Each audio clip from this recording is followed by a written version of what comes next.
আসসালামু আলাইকুম। সবাই কেমন আছো? আশা করছি আল্লাহর রহমতে সবাই ভালো আছো, সুস্থ আছো। তোমাদের ভালোবাসায় আমিও ভালো আছি, সুস্থ আছি। তো সকাল সকাল ঘুম থেকে উঠে তো সমস্ত কাজ বাজ কমপ্লিট হয়ে গেছে। তো অনেক কটা বাসি ভাত ছিল, কালকে দুপুরের ভাত ছিল। তো ভাতটা ফেলে দেওয়া আমি একদমই পছন্দ করি না। তো সেই জন্য ভাবলাম ভাতগুলো ভেজে নিই। ভাত ভাজা করলে বাবান খেতে ভালোবাসে। তো আজকে তো শনিবার, বাবান তো তাড়াতাড়ি স্কুল থেকে চলে আসবে। তো সেই জন্য আমি ভাতগুলো ভাজা করে নিচ্ছি। তো এখানে পেঁয়াজ আর লঙ্কাগুলো ভেজে নিচ্ছি। তো চলো দেখতে থাকো।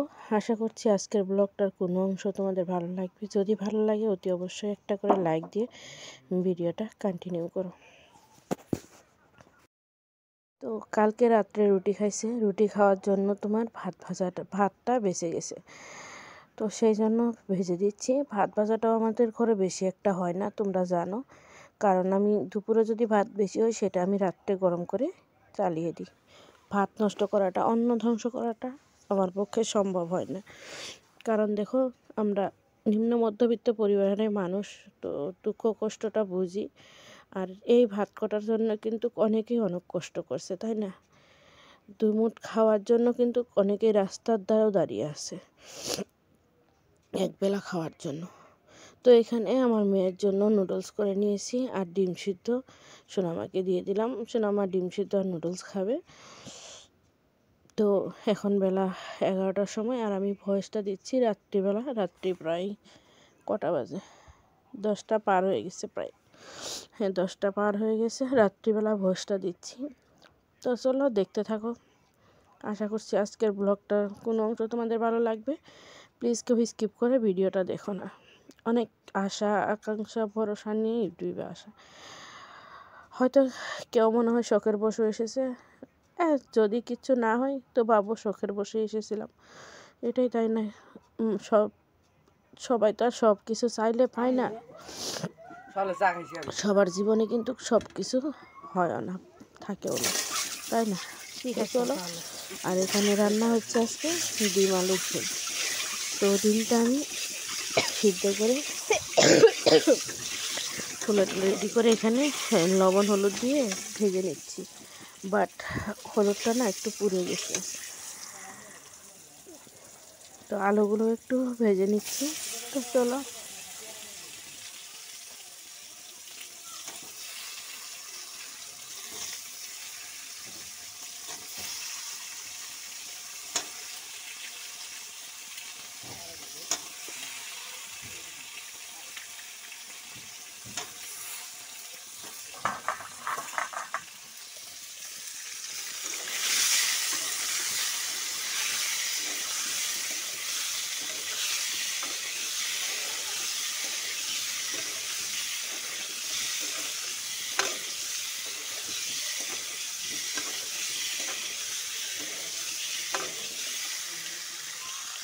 সো ফ্রেন্ডস, এখানে দেখতে পাচ্ছ উচ্ছে আর আলু বের করে নিয়ে আসলাম।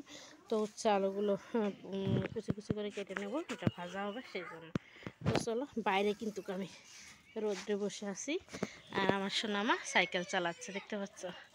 তো সোনামা সাইকেল চালাচ্ছে, সাইকেলের পিছনে চাকার হাওয়া নেই, তো চালাচ্ছে, ঠিক আছে? তো সাইকেল চালাচ্ছে আর আমি রোদ্রে বসে এগুলো কেটে কুটে নিচ্ছি, ঠিক আছে? তো এখন কিন্তু অনেকটাই বেলা হয়েছে, সম্পূর্ণ রান্নাবান্না শেষ। ভাত ডিম আলুর ঝোল রান্না করে নিয়েছি, এখন আর কি এগুলো ভাজা করবো। ভাজাটা একটু পরে করলে ভালো হয়, সেই জন্য।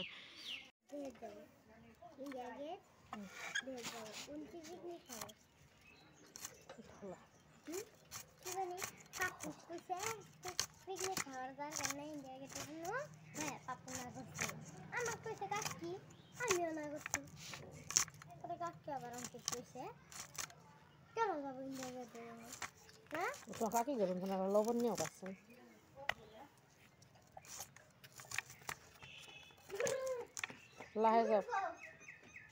সো ফ্রেন্ডস, এখানে দেখতে পাচ্ছ উচ্ছে আলু ভাজি করার জন্য উচ্ছে আলুটা কেটে ধুয়ে লবণ টবণ দিয়ে একটু সেনে ধুয়ে রেডি করে রাখছি।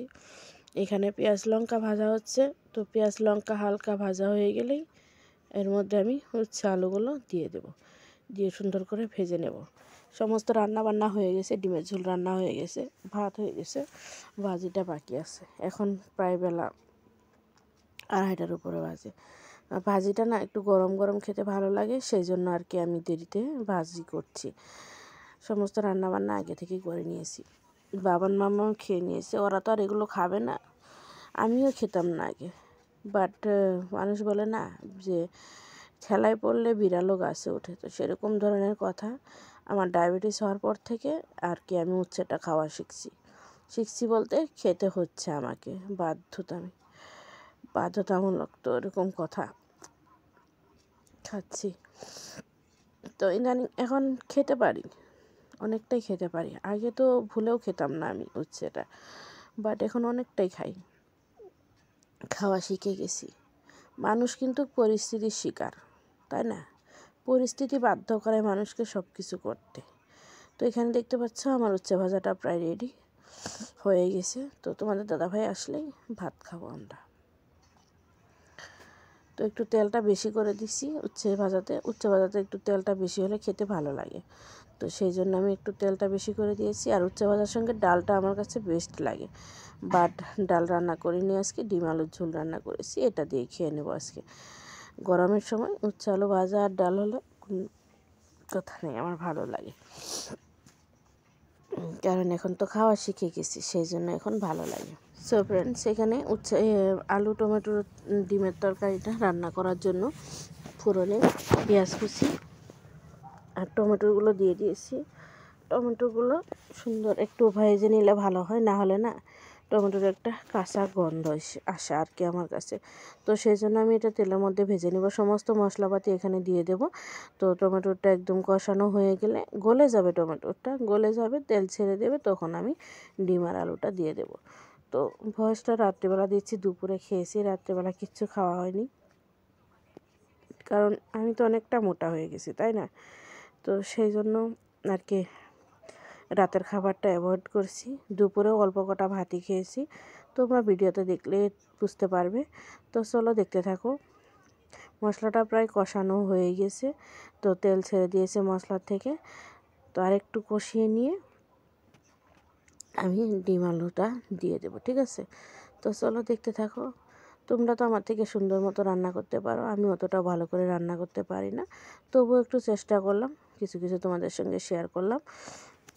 তো প্লিজ কেউ কিছু মনে করো না। একটা কথা কি জানো, সবাই কিন্তু সবার মন জুগিয়ে চলতে পারে না, এটাই হয়তো বাস্তব। আমি হয়তো বা চাইছি সবাইকে নিয়ে ভালো থাকতে, বাট হয়তো আমি যাকে নিয়ে ভালো থাকতে চাইছি সে হয়তো বা চাইছে না আমাকে নিয়ে ভালো থাকতে, তাই না? তো যার যে ব্যক্তিগত একটা ব্যাপার থাকে, পার্সোনালিটি থাকে, তো সেরকমটাই। তো কারো পার্সোনাল লাইফে হয়তো বা আঘাত করাটাও ঠিক না, হানা দেওয়াটাও ঠিক না। তো এখানে দেখতে পাচ্ছ আলু আর ডিমগুলো সুন্দর করে কষানো হয়ে গেছে, এবার আমি ঝোল দিয়ে দেব। তো ঝোলটা ফুটে উঠেছে, কিছুক্ষণ জাল দিয়ে সুন্দর করে আমি নামিয়ে নেব। তো কেমন হলো আমার ডিম আলুর ঝোলের রেসিপিটা? তো প্লিজ তোমরা একদম অল্প উপকরণে, আমি শুধু জিরের গুঁড়ো, হলুদ গুঁড়ো আর লঙ্কার গুঁড়ো দিয়েছি। তো দেখতে পাচ্ছ মাশাআল্লাহ, খেতে কিন্তু দারুণ হয়েছিল। দুপুর টাইমে খেয়েছিলাম, তো গরম গরম ভাতের সঙ্গে জাস্ট ওয়াও, সেই ভালো হয়েছিল ডিম আলুর ঝোলের রেসিপিটা। তো তোমরা এরকম করে ট্রাই করতে পারো, আশা রাখছি ভালো লাগবে। আমার কথা অন্যথা হবে না, সত্যি ভালো লাগছে খেতে। সো ফ্রেন্ডস, এখানে আমি দুপুরের লাঞ্চ মেনু নিয়ে বসে পড়েছি, এখন বেলা 3:30 বাজে। তো দেখতে পাচ্ছ তোমরা কতটুকু ভাত আমি নিয়েছি, তোমরা ভাতটা দেখেই হয়তো বুঝতে পারছো। তো ভাতটা একদমই ঝরঝরে ভাত, তো কতটুকু নিয়েছি দেখতেই পাচ্ছ। আর এখানে ডিম আলুর ঝোলটাও নিয়ে নিলাম। তো একটা কথা বলি, হয়তো অনেকেই ভাবছো আমি মোটা, আমি অনেকটা খাই বেশি, বাট দেখো আমি অনেকটা খাই না, আমার খাওয়াটা একদমই কম। আমার খাওয়ার জন্য না আমার হাজব্যান্ড সবসময় আমাকে বকে, একটু ভালো করে খেতে পারো না, খাও না কেন? আমার একটাই ভয়, আমি যে এতটা মোটা হয়ে গেছি সেটাই আমার ভয়। আমার মোটা হওয়ার কারণ কি জানো? আমার থাইরয়েডটা অনেকটাই, 250 mg মেডিসিন নিতে হয় আমার থাইরয়েডের জন্য, অনেকটা পাওয়ারের মেডিসিন নিই আমি, জানো? তো থাইরয়েডের জন্য শরীরটা এরকম ফোলা, খাওয়ার জন্য না কেউ কোনো দিন মোটা হয় না। কে দেখবে 3 বেলা ভাত খাচ্ছে, তবুও তার শরীরে কিচ্ছু নেই। আর আমি 1 বেলায় ভাত খাই, সকালে একটু চা খাই, হয়তোবা